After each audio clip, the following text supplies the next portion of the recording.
카네기 인간관계론, 이런 제목의 책이 있습니다. 이 카네기 인간관계론이라는 이 책은 초판이 1936년도에 나왔으니까요. 이게 지금부터 무려 84년 전에 나온 책인데요. 아직까지도 이 인간관계론과 관련해서 많은 사람들이 구입해서 읽는 책 중에 하나입니다. 저도 최근에 다시 이 책을 꺼내가지고 이제 읽고 있는데, 이 책의 시작하는 그 시점에서 세 가지 비슷한 사례를 들고 거기에 이제 메시지 하나를 던지는데 많은 생각을 하게 됐습니다. 그 책에 제일 먼저 나오는 사례 중에 하나가 뭐냐 하니까 거기에 그 쌍권총 크롤리라는 사람 이야기가 나옵니다. 이 쌍권총 크롤리라는 이 사람은 얼마나 악명이 높은 범죄자였던지 그 책에 보니까 뉴욕 역사상 가장 위험한 범죄자였다, 그러니까 이런 평가를 받는 사람입니다. 그리고는 나중에 그 사형 선고를 받을 만큼 그렇게 흉악한 사람이었는데요, 그 책에서 강조하는 게 뭐냐 하니까 이런 흉악한 인간이 자기 스스로에 대하여 어떤 평가를 하고 있는가, 그 내용을 한번 읽어드리겠습니다. 내 마음은 피곤하고 지쳐있지만 내 심장은 따뜻하다. 어떤 사람에게도 해를 끼치지 않고자 하는 심장이다. 바로 사람을 죽이고 이런 악한 짓을 저지르면서 자기를 어떻게 인식하느냐, 나는 이렇게 착한 사람이다, 나 이 따뜻한 심장을 가졌다, 이렇게 인식을 하더라는 겁니다. 그런가 하면 두 번째로 언급되는 인물은 알 카포네라고요. 이 사람도 잔인하게 짝이 없는 깽단 두목 아닙니까? 1930년대 40년대 그 영화 가운데 이 시카고 유명한 깽단 알 카포네를 그 주연으로 내용으로 한 영화가 여러 편 만들어진 걸로 알고 있거든요. 이런 잔인한 인간도 자기 스스로 어떻게 평가하는가 한번 들어보십시오. 저는 인생에서 가장 소중한 시절을 사람들에게 소소한 즐거움을 주는 데 바쳤습니다. 하지만 그 대가로 받은 것은 비난입니다. 범죄자라는 낙인이 찍힌 삶이었고요. 자기가 어떻게 인식하고 있는지가 지금 공통점이 있지 않습니까? 그런가 하면 그 책에서 그 세 번째로 언급하는 이야기가 하나 더 있는데요. 예전에 뉴욕에 싱싱교도소라고 하는 아주 악명 높은 교도소가 있었다고 합니다. 그 악명 높은 교도소에서 근무했던 소장이 한 말을 그 책에다 기록을 하고 있는데 내용을 한번 들어보십시오. 싱싱교도소에 수감되어 있는 범죄자 중에서 자신을 나쁜 놈이라고 생각하는 사람은 거의 없습니다. 이들은 자신을 합리화하고 변명합니다. 왜 금고를 털 수밖에 없었는지, 왜 총을 쏠 수밖에 없었는지를 설명합니다. 그들은 오류투성이 논리를 동원해서, 이게 중요한 표현입니다. 그들은 오류투성이 논리를 동원해서 자신들의 반사회적 행동에 대해 설명하고 심지어 스스로에게도 그 행위의 정당성을 납득시키려 합니다. 지금 인간관계론을 다루는 그 책이 제일 먼저 시작하는 이 세 가지 이 예화를 통해서 뭘 강조하는 겁니까? 인간이란 너나 없이 자기 자신을 잘 모른다는 거예요. 자기를 잘 모르다 보니까 자기 잘못을 인정하지 않고 이걸 남 탓으로 돌린다, 이런 공통점을 가지고 있다. 여러분, 무려 84년 전에 나온 이 책을 사람들이 아직도 읽고 있다는 것은 이런 서술들에 대해 공감한다는 이야기 아닙니까? 지난주에 언급했던 가인도 마찬가지입니다. 하나님이 자기가 드린 제물은 받지 않으시면서 동생 아벨이 드린 제물은 받으셨다. 그러면 거기서 해법이 간단한 거 아닙니까? 내가 뭘 잘못했지? 하나님 앞에 그 용납 받으시기에 부적절한 뭐가 있지? 그 점검하고 고치면 그것이 오히려 성장의 계기가 될 텐데, 하나님과의 관계가 깨진 인간에게서는 이런 특징이 안 나온다는 거예요. 이걸 동생에게다가 덮어 씌워가지고 동생을 살인하는 이런 짓을 저지르는 게 가인인데요, 저는 이 가인의 모습을 보면서 인간이 하나님과의 관계가 회복이 안 되면은 인간관계도 깨질 수밖에 없다는 겁니다. 그런 관점으로 본문에 창세기 4장에 나와 있는 이 가인을 분석해 보니까요, 가인이 하나님과의 관계가 깨진 후에 나타나는 대인관계의 두 가지 잘못된 부작용이 뭐냐 하니까, 첫 번째로는요, 동생 아벨을 경쟁의 대상으로 전락시켰다는 겁니다. 세상에 가장 소중하고 아름다운 관계를 경쟁의 대상으로 전락시키니까 그를 죽이는 악한 에너지가 나오더라는 겁니다. 지금 1만수도 파송 운동 진행 과정에 왜 개척하게 될 30개 교회에 15개 교회를 왜 외부에 있는 타교회 목사님들 중에서 모시기로 그렇게 결정을 했습니까? 교회와 교회는 이렇게 서로 협력하고 하나가 되는 관계지 경쟁의 관계가 아니라는 걸 보여주기 위해서 그런 거 아닙니까? 그리고 지금 외부에 15교회를 세워가는 과정에서 그냥 심사해가지고 누가 어느 좋은 대학 나왔나, 누가 설교 얼마 잘하나, 누가 어떤 열매가 있나 이런 것만 보지 않고 5주간에 걸쳐서 세상으로 말하면 경쟁자들끼리 조를 만들어가지고 서로 교회에 대하여 토론하게 하고 마음의 상함을 끄집어내게 하고 이런 과정을 통해서 우리가 15명의 그 담임 목사님을 청병한다. 이런 행동들 속에 나타나는 의지가 바로 가인처럼 가면 안 된다는 거거든요. 우리가 피로 나눈 가정에서 만나는 형제 자매와의 관계도 그렇고 십자가로 하나 된 그리스도 안에서의 관계도 그렇고 하나님과의 관계가 잘못되면 대인관계에서 상대방을 경쟁의 대상으로 생각하는, 눌러야 되는, 죽여야 되는. 그런가 하면 두 번째로 가인의 대인관계의 잘못을 보니까 그는 동생 아벨을 책임 전가의 대상으로 삼더라는 겁니다. 책임 전가의 대상. 제가 그 대학교에 입학해가지고 제일 먼저 그 1학년 1학기로 기억을 하는데요. 심리학 결혼 공부를 하는데 많은 심리학 용어들이 나오고 설명하는 가운데 유난히 저에게 이 투사라는 심리학 용어가 마음에 이렇게 깊이 자리를 잡았습니다. 뭐 이 투사에 대하여 긍정적인 면, 부정적인 면, 뭐 심리적으로 설명하자면 한도 끝도 없고요. 딱 이 가인의 모습을 투사라는 심리학 용어로 비추어 설명을 하자면 이런 겁니다. 이 투사가 뭐냐 하면은 자기 안에 나쁜 것을 보지 않기 위하여 남의 탓으로 돌리는 무의식적인 방어 기제이다. 이게 심리학에서 말하는 투사라는 인간의 그 방어 기제 본능이거든요. 예를 들어 가지고 분노하고 있는 사람이 지금 내가 화를 내고 있는 것은 너 때문이야, 이런 식으로 자신의 잘못을, 자기가 감정을 통제를 잘 못해 일어난 것을 상대방 탓으로 돌리는 마음의 태도, 이게 투사거든요. 그러고 보면은요, 이 투사가 가장 먼저 나타나는 곳이 창세기에서의 범죄 현장이에요. 아담과 하와가 하나님과의 관계가 깨지기 전에는 피 중에 피요 살 중에 살이요 너무너무 사랑하는 관계였는데 하나님과의 관계가 죄로 말미암아 하나님과의 관계가 깨지고 나니까 제일 먼저 나오는 게 투사잖아요. 당신이 준 이 여자 때문에. 이런 인간의 그 본능은요, 아담과 하와의 범죄 이후로 우리 모두에게 자리를 잡고 있는 겁니다. 동생을 죽인 가인에게서 보여지는 첫 번째 심리 상태가 바로 이 투사 아닙니까?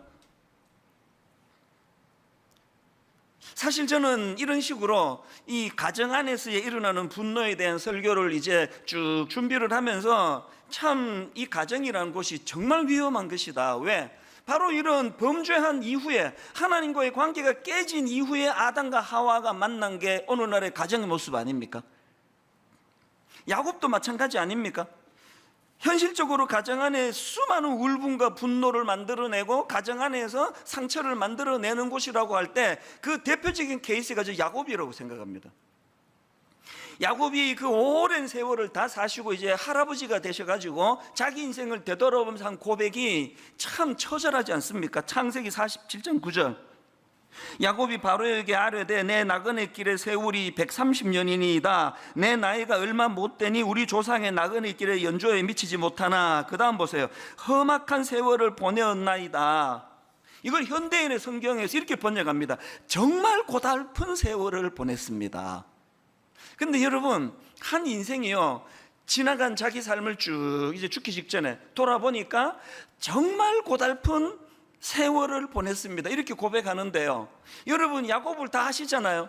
제가 야곱을 다시 한번 가만히 그 분석을 하다가 보니까 이렇게 자기 인생이 엇갈려 가지고 비극과 아픔과 슬픔과 상처와 고통으로 점철된 정말 고달픈 세월을 보냈습니다. 이렇게 고백할 수밖에 없게 만든 그 원인의 첫 단추, 첫 출발이 가정에서 일어난 일이라는 거예요. 더 정확하게 말하면 아버지 이삭의 자기를 향한 편애, 이것 때문에 이런 비극이 시작된 거 아닙니까? 여러분, 창세기 25장 28절, 아버지 이삭은 에서가 사냥한 고기를 좋아하므로 그를 사랑하고 어머니 리브가는 야곱을 사랑하였더라. 아들 둘 중에 아빠는 큰아이를 더 사랑하고 엄마는 둘째 아이를 더 사랑하는 이 편애. 여러분, 이 엮이는 가정의 아주 대표적인 사례 중에 하나가 바로 이 편애거든요. 그래서 이렇게 편애하는 것도 가슴 아프지만요, 더 슬프게 하는 거는 그 편애하는 이유예요. 그 앞에 27절에 그 이유가 나옵니다. 왜 아버지는 큰애를 그렇게 좋아하느냐? 그 아이들이 장성함에 큰아이 에서는 익숙한 사냥꾼이었으므로 덜 사람이 되고 야곱은 조용한 사람이었으므로 장막에 거주하니. 아니, 그러면 아버지는 익숙한 사냥꾼인 큰아들이 조용하고 내성적인 둘째 아들보다 왜 그렇게 좋았느냐? 그 이유를 28절을 다시 보세요. 이삭은 에서가 사냥한 고기를 좋아하므로. 아니, 이 사람은 막 이 고기를 유난히 좋아해요. 우리 교회도 막 교육자가 많다 보니까 막 별의별 유형의 교육자가 많은데 유난히 고기를 좋아하는 목사님이 있습니다, 우리 교회에. 아까 2부 때 이름을 댔는데 그분을 위해서 이름을 밝히지 않겠습니다. 하여튼 막 고기라 그러면 너무너무 좋아하는데 이삭이 그런 사람인가 봐요. 이 아버지 고기를 너무 좋아하는 거예요. 그런데 형은 막 그냥 막 그 산에다 와가지고 막 이 취미가 사냥이에요. 그래서 이 아버지가 단백질이 땡길 때 되면은 막 사슴 한 마리 메고 와가지고 탁 던지면서 아버지 바베큐 해드릴게요. 막 좋아 죽는 거예요. 거기에 비해가지고 그 둘째 아들은 이놈의 새끼는 그냥 소심하고 내성적이고 이게 막 그냥 여성 호르몬이 넘쳐가지고 막 마음에 안 드는 거거든요. 여기에서 치명적인 문제가 뭔지 아시겠죠? 지금 아버지 이삭은요, 부모와 자녀라는 관계적인 측면으로 자식을 대하는 게 아니라 부모와 음식, 부모와 자기가 좋아하는 고기의 그 구도로 자식들을 대하고 있다는 겁니다. 이것으로부터 자유할 수 있는 부모가 얼마나 될까요? 이게 결국은 야곱의 인생이 지나놓고 보니까 정말 고달픈 세월을 보내게 되었습니다라고 말하게 된 첫 출발, 그 원인 제공을 가정에서 했다는 것입니다. 이걸 우리 부모들이 두려워해야 되는데요, 그런가 하면 우리 부모들이 또 한 가지 두려워해야 될 게 있는데, 바로 이런 가슴 아픈 잘못된 편애를 포함한 부모에게서 흘러나온 수많은 가슴 아픈 가정의 잘못된 것들이 그 다음 세대로 대물림하기가 쉽다는 겁니다. 대물림. 야곱이 이때 아버지가 자기를 편애한 것 때문에 그것도 자기의 인격을 가지고 보는 것이 아니라 그 음식이라고 하는 그 사냥을 잘하고 못하고 하는 이런 기능을 가지고 자기를 대하는 것에 대하여 얼마나 상처를 받았습니까? 그런데 도저히 이해가 안 되는 게요, 똑같은 짓을 자기 아들들에게 저지르는 겁니다. 창세기 37장 3절을 보십시오. 요셉은 노년에 얻은 아들이므로, 그 야곱 입장했습니다. 요셉은 노년에 얻은 아들이므로 이스라엘이 여러 아들들보다 그를 더 사랑하므로 그를 위하여 채색 옷을 지었더니, 그래서 4절, 그의 형들이 아버지가 형들보다 그를 더 사랑함을 보고 그를 미워하여 그에게 편안하게 말할 수 없었더라. 그렇게 사랑하는 아들 요셉이 왜 그렇게 어린 나이에 남의 나라에 팔려가야 됐고 이상한 여자를 만나가지고 그냥 그 성범죄 미수범으로 감옥에 가야 되고 이런 비극을 경험하게 된 그 모든 출발은 바로 자기 아버지 야곱의 편에 채색으로 썰펴가지고 편애한 것 때문 아니냐고요. 아니, 지금 자기가 뻔히 아버지 이삭이 자식들을 편애할 때 이게 얼마나 큰 상처를 만들어내는 것인가를 온몸으로 경험해 놓고 이걸 그대로 전수시키는 게, 이게 가슴 아픈 또 어리석은 아버지 야곱의 모습이더라는 겁니다. 이게 가정 안에 흐르는 잘못된 대물림입니다. 어릴 때, 우리 때는 그런 가정이 꽤 많았습니다. 아버지가 화가 나면 막 어머니를 막 때리시는 그런 가정. 이게 이제 습관화가 돼가지고 막 너무나 아내를 괴롭히는 그런 가정들이 가끔씩 있었거든요. 그러면요, 그런 가정에서 자란 아이들이 어릴 때 모두가 다 이를 악물고 결심을 한대요. 나는 커서 절대로 아버지처럼 되지 않을 거라고. 나는 절대로 약한 여자를 두들겨 패는 이런 짓을 하지 않을 거라고. 그런데 통계가 주는 비극이 뭔지 아십니까? 다 아시죠? 어릴 때 엄마가 남편에게 구타당하는 것을 보고 자란 아이가 그렇지 않은 가정에서 자란 아이들보다 그 일을 할 확률이 높다는 거, 이건 통계가 말하는 거예요. 알코올 중독 가정에서 자라면요, 그런 아버지를 보면서 나는 술을 입어도 안 될 거야, 그런 결심을 하면서 아이들이 그렇게 자기를 다짐하지만요, 통계가 주는 슬픈 기록은요, 알코올 중독 아버지를 보면서 자란 아이가 커서도 그렇게 할 확률이 굉장히 높다는 이야기예요. 이런 것들이 뭘 우리에게 교훈하고 경고합니까? 편애받은 야곱이 자기 아들을 편애함으로 그 아들을 힘들게 하는 이 대물림, 이 고리를 끊지 않으면 그 가정 안에서 끊임없이 확대 재생산되는 이 울분의 문제, 상처의 문제를 치유할 길이 없다는 것입니다. 이처럼 제가 지금 그 가정은 절대 홈 스위트 홈 되기가 쉽지 않다, 가정은 내버려두면 죄성으로 말미암아 폭풍성의 가정으로 흘러갈 위험이 있다, 이 이야기를 제가 드리고 있는 거 아닙니까? 게다가요, 이렇게 죄성으로 말미암아 홈 스위트 홈을 만들기가 어려운 이 본능이 우리에게 자리 잡고 있는데, 우리 시대는 더 불행한 게 유사 이래로 부모 세대와 자녀 세대 이렇게 갈등의 골이 깊었던 적이 없잖아요. 다 피해자예요. 아버지는 이 세상을 이런 세상을 경험했고, 지금 아들은 저런 세상을 경험하는 거예요. 그래서 아버지가 이렇게 이야기하면 이 아들은 도대체 이해가 안 되는 겁니다. 그래서 상당히 많은 자녀들은 자기 부모에 대하여 꼴통이라 생각해요. 우리 어른들이 제일 듣기 싫은 게 꼴통 아닙니까? 그러나 상당히 많은 젊은이들이 기성세대에 대하여 이해가 안 된다 그래요. 그건요, 우리 젊은이들 오해하시면 안 됩니다. 아버지 세대가 그게 이상해서 그런 게 아니고요, 여러분이 겪고 있는 세계와 부모가 겪은 세계가 다르기 때문에, 그건 틀린 게 아니고 다른 거거든요. 그 자녀들에 대해서도 마찬가지입니다. 부모들이 도저히 자녀들을 이해를 못하는 겁니다. 우리 경험 세계로는. 아니, 얘가 어떻게 이런 생각을 할 수 있지? 아니, 어떻게 이렇게 행동을 하지? 이게 다 피해자예요. 제가 이런 생각으로 아주 골똘히 또 아픔을 겪고 있을 때 하나님이 너무 좋은 경험을 하나 하게 하셨습니다. 엘리베이터에서 일어난 일인데요, 저는 이제 이 목사다 보니까 우리나라 분들이 그 낯선 사람들에 대하여 너무 무뚝뚝하고 하여튼 표정도 안 좋고 볼 때도 이렇게 쳐다보고, 그 굉장히 나쁜 문화예요. 그래서 저는 이제 목사니까 이걸 좀 깨보고 싶어가지고요, 엘리베이터 타면 항상 제가 먼저 인사를 해요. 그것도 소리내서 인사합니다. 안녕하세요, 좋은 아침입니다. 막 열받을 때는 막 그런 말도 막 하고요. 그럼 먼저 제가 인사를 해요. 안녕하세요.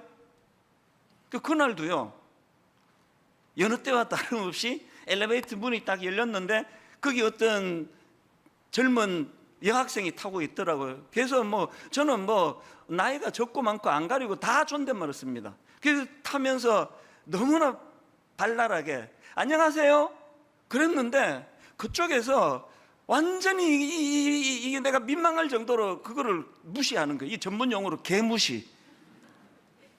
그 얼마나 민망합니까? 속에서 제 굉장히, 여기서 이제 엘리베이터에 쭉 내려가면서 내가 성령이 껴내릴 거였습니다. 아버지 화나지 않게. 그러고는 마음이 잘 추스려져 가지고 이제 문이 열리는데 더 발랄하게 인사했습니다. 좋은 하루 되세요. 또 무시하는 거예요. 화가 나는 겁니다. 이 도대체 이게 몇 층에 사는 애야? 아니, 어른이 이렇게까지 친절하게 인사를 하는데 넌 이렇게까지 이걸 무시하는 거야? 그러면 화가 나는 거예요. 화가 나니까 이제 막 나는 늘 이제 먼저 또 양보하거든요. 먼저 가시라고. 그 양보를 받은 이 젊은 학생이 그 어른의 인사를 그렇게 무시하는 게 대해서 화가 나가지고 째려보면서 뒤를 따라가다가 깜짝 놀란 게 뭐냐, 이어폰을 하고 있는 거예요. 우리 딸에 의하면은요, 우리 때는 이어폰이 이게 성능이 별로라 해가지고 이거 음악 들으면서도 말소리 다 들렸는데요, 요즘에 자기들이 쓰는 것들은 성능이 좋아가지고 밖에 소리가 완전히 차단이 된대요. 그러니까 저 혼자 섭섭하고 저 혼자 상처받고 저 혼자 오해하고 혼자 다 하고, 그동안에 이 젊은 아가씨는요 나하고 아무 상관이 없었던 겁니다. 그날 하루 종일 그 사건이 떠오르는 거예요. 지금 내 아들하고 내 딸하고 겪는 꽤 많은 오해가 이런 데서 일어날 수 있겠구나. 전혀 아닌데 이 세상이 자꾸 오해를 만들고 이간질을 시키고 있는 거 아닙니까? 이런 맥락에서 저는요, 참 여러 가지로 이 시대의 가정이 마음이 아프고, 저도 이제 새 아이가 다 20대다 보니까 서로가 조율하고 조절하려고 애를 많이 쓰는 그런 과정에 있다 보니까 이 가정에 대해서 많은 생각을 하게 되는데, 많은 생각을 하면서 내가 내린 대안은 딱 하나예요. 대안은 딱 하나입니다. 대안은 에베소서 2장 14절밖에 없습니다.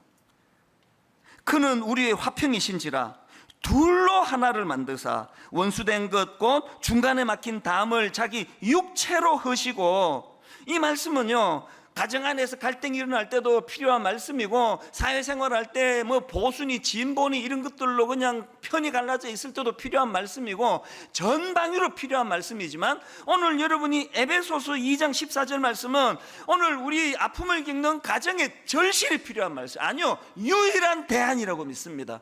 오늘 아버지와 자녀 사이에, 오늘 남편과 아내 사이에, 부모님과 또 자녀 사이에 이 갈등을 해결하는데 유일한 대안이 있다면 둘로 하나를 만드시기 위하여 당신의 육체를 허심으로 말미암아, 십자가 아닙니까? 십자가의 은혜를 회복하는 것 말고는 오늘 우리 시대에 폭풍 속의 가정을 홈 스윗 홈으로 만드는 대안은 없습니다. 그래서 우리는요, 늘 성령님을 사모해야 돼요. 늘 성령님께 의뢰하고 또 의뢰해야 됩니다. 성령님, 십자가의 도가 우리 가정의 바탕을 이루게 하여 주시옵소서. 저는 십자가로 변화된 가정이 외쳐야 될 구호는 에베소서 5장 21절이라고 생각합니다. 그리스도를 경외함으로 피차 복종하라. 그리스도를 경외함으로, 그리스도를 두려워함으로, 그리스도를 경외함으로, 그리스도를 사랑함으로, 그분의 십자가를 사랑함으로 구현되는 건 피차 복종이에요. 저는 이 가정에서 일어나는 분노 다스리기, 이런 제목으로 이제 말씀을 준비하면서요, 우리가 이제 십자가 안에서 너무나 태풍 속의 가정의 갈등을 겪던 가정들이 그야말로 홈 스위트 홈, 너무나 에덴 동산에서의 은혜로운 가정을 회복하기 위해선 우리가 가정과 관련해서 두 가지 기도 제목을 가져야 됩니다. 이 제목을 오늘부터 저와 여러분이 이번 여름 내내 하나님께 드리면 좋겠습니다. 가정을 회복하기 위한 첫 번째 기도 제목이 뭐냐? 하나님, 문제의 원인을, 우리 가정에서 일어나는 여러 문제의 원인들을 나 자신에서 찾는 태도를 허락하여 주시기 원합니다. 문제의 원인을 나 자신에게서 찾는 태도를 하나님께 구해야 한다는 겁니다. 제가 아까 창세기 47장 9절에 야곱 이야기 해드렸는데요, 다시 한번 보십시오. 야곱이 바로에게 아뢰되 내 나그네 길의 세월이 130년이니이다. 내 나이가 얼마 못되니 우리 조상의 나그네 길의 연조에 미치지 못하나 험악한 세월을 보내었나이다. 제가 이 말씀을 인용하면서 야곱의 이런 가슴 아픈 고백의 첫 출발이 아버지 이삭의 편애 때문이었다고 그렇게 말씀을 드렸는데요, 이 분석은요, 절반짜리 맞고 절반짜리 틀린 말이에요. 이쪽 면으로 보면 그 말은 맞습니다. 아버지 편애로부터 이런 일이 일어난 거 맞습니다. 그러나 또 다른 각도로 보면은 그게 왜 아버지 탓입니까? 여러분, 비록 아버지가 큰아들을 좋아하고 그 아이에게 막 장자의 축복을 막 부어주고 싶은 마음이 있었던 건 사실이지만, 그러나 여러분, 그 형의 장자권을 탈취하려고 그것을 빼앗으려고 형을 속이고 아버지를 속이고, 그러다가 부작용이 생겨나가지고 야반도주하듯이 집을 도망가야만 하게 만든 원인 제공은 다른 사람이 아닌 야곱 자기가 제공한 거예요. 여기서 저는 너무나 중요한 인생의 원리를 발견합니다. 인생은 정답이 없습니다. 이 각도로 보면은 아버지가 원인인 거 맞아요. 그래서 평생 이 각도로 아버지를 원망하고 살아도 저 자식 저거 엄한 데다 가지고 화풀이 하네, 그렇게 말할 수 없습니다. 그 분석이 맞습니다. 그러나 또 인생은요, 또 다른 각도로 생각할 때 아버지도 내게 상처를 줬지만 근원적으로는 내가 문제야, 내가 잘못했어, 이렇게 받아들인다면 그것도 또 틀린 얘기가 아니에요. 그래서 여러분, 내가 경험한 가정 안에서 어떤 상처가 중요한 게 아니라 그 상처를 나는 어떤 각도로, 어떤 시각으로, 어떤 눈으로 이것을 바라보는가. 그래서 똑같은 일을 경험하는데 큰아들은 늘 아버지를 원망하고 아버지를 분노하면서 사는 아들이 되고, 또 그런가 하면 또 큰딸은 또 정반대로 그런 까탈스러운 아버지를 통해 내가 여러 가지를 다듬고 점검하는 계기가 되었노라고. 그게 늘 자기를 점검하는 쪽으로 바뀔 수 있는 거 아닙니까? 그래서 이런 면에서 저는요, 요즘에 우리 가정을 생각하면서 자꾸 되뇌이는 성경 구절이 하나 있습니다. 그게 이사야 6장 5절이에요. 그때에 내가 말하되 화로다 나여 망하게 되었도다. 저는요, 성경을 똑 따가지고 읽는 사람 아니에요. 그래서 뭐 오늘의 성경 그래가지고 한 구절 읽는 것도 반대하는 사람입니다. 그러나 이 구절만큼은 요것만 똑 따서 저는 읽기를 원합니다. 왜?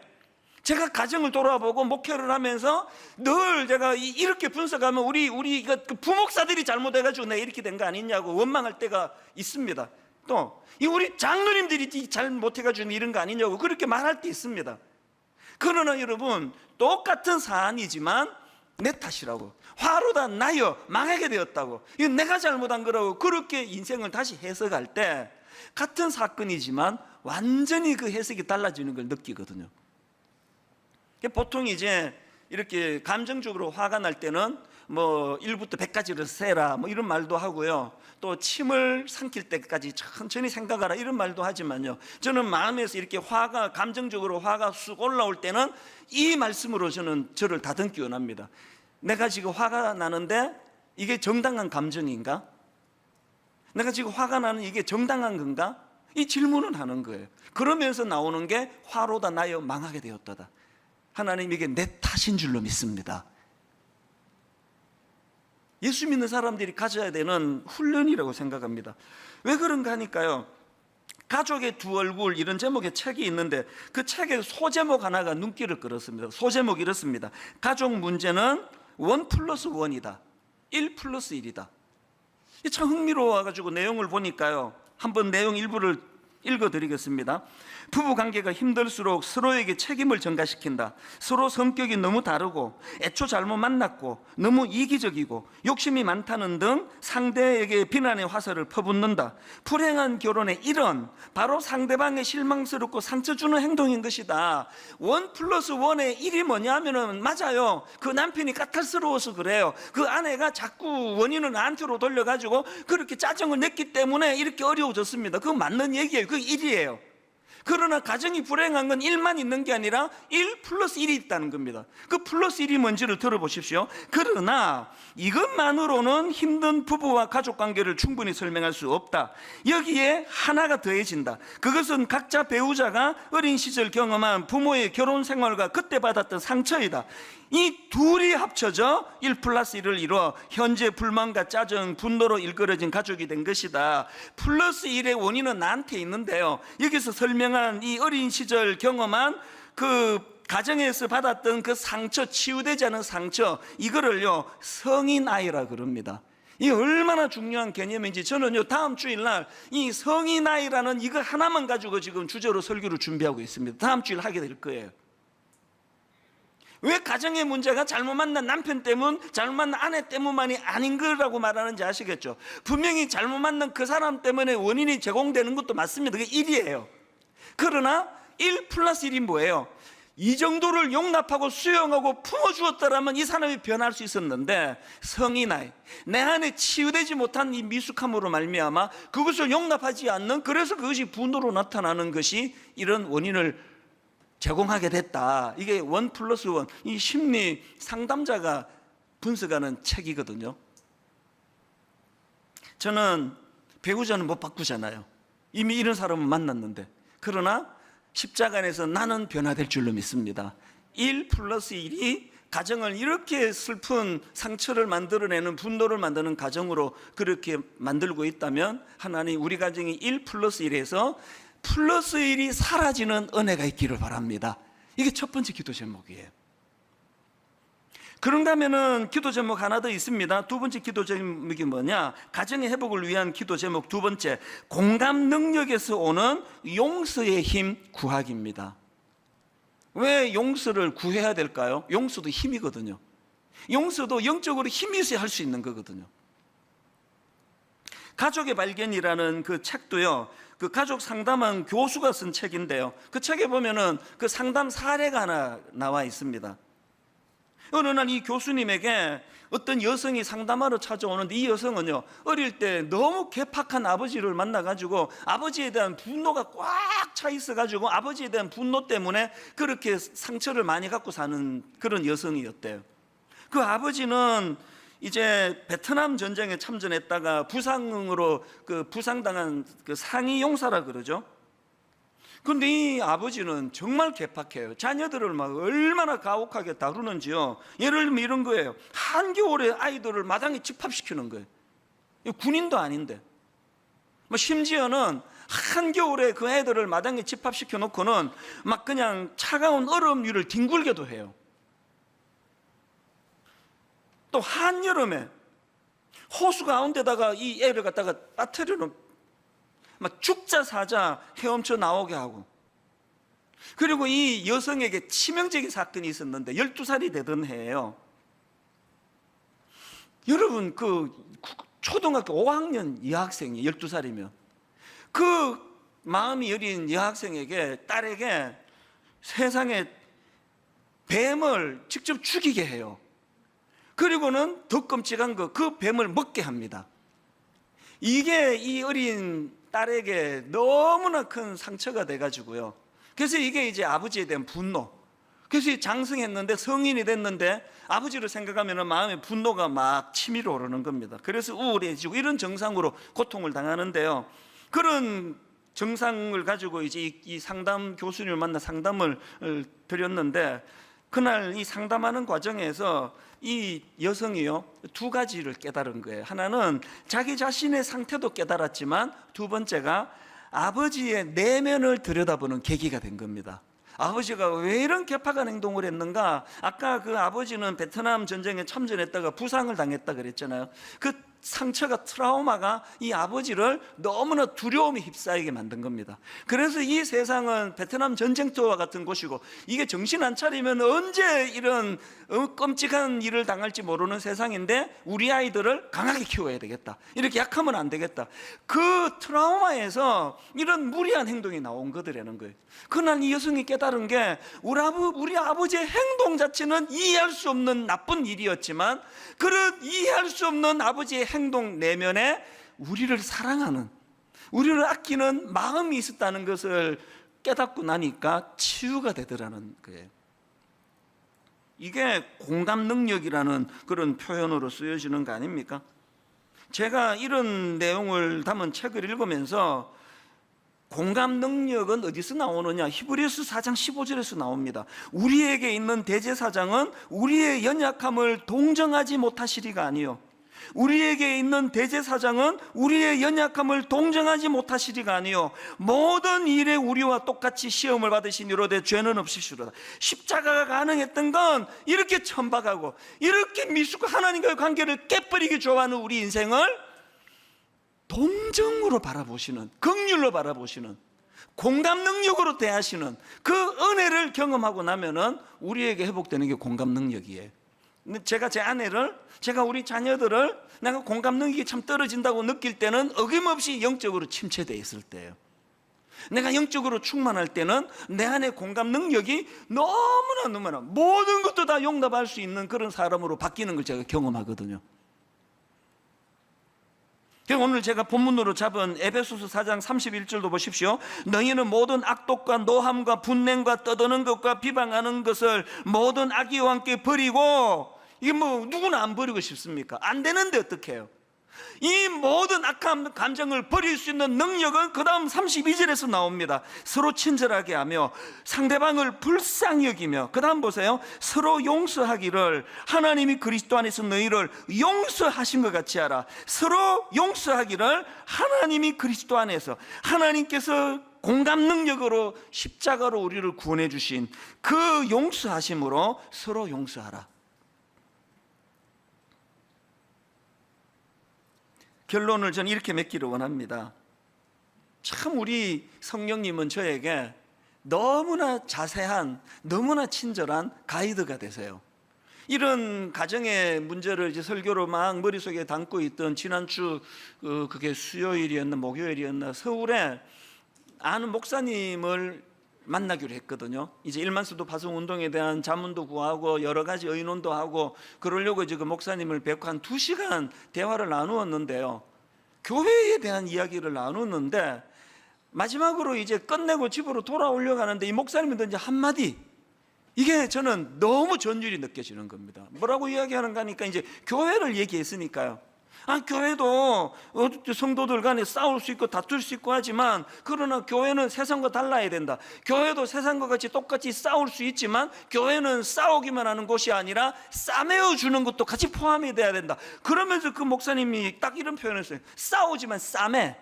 그 싸매어 준다는 걸 이제 그렇게 툭 제게 던진 거예요. 싸우지만 싸매.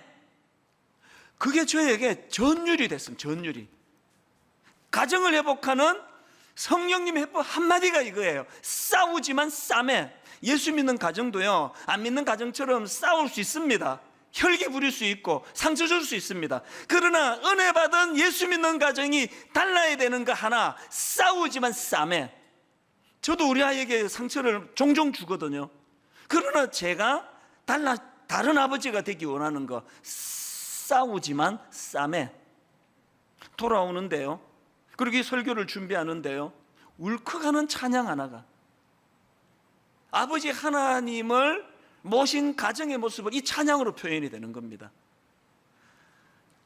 어서 돌아오, 어서 돌아마노, 채찍 맞아 아파도 주님의 손으로 때리시고 또 어루만져 위로해 주시는, 이 되면서 울컥하는 거예요. 사랑의 아버지이기도 하지만 공의의 아버지세요. 우리가 잘못할 때 매를 드세요. 징계를 하세요. 그래서 아파요. 그런데 우리 하나님 아버지, 육신의 아버지와 다른 거, 때리시고 또 어루만져, 때리시고 또 어루만져 위로해 주시는, 제가 이 대목에서 훌컥하니까 아버지로서 회개가 나오더라고요. 우리 아이들 바르게 키운다고 지적 많이 하고 야단 많이 치고 뭐 매를 들고 하진 않지만 내게 어루만져가 있었던가? 사랑하는 남편과 아내 혹은 아버지와 어머니와 자녀 여러분, 예수 믿는 가정에 달라야 되는 한 가지, 싸우지만 싸매예요. 싸우지만 싸매, 싸우지만 싸매. 아버지 하나님에게서 나온 성품입니다.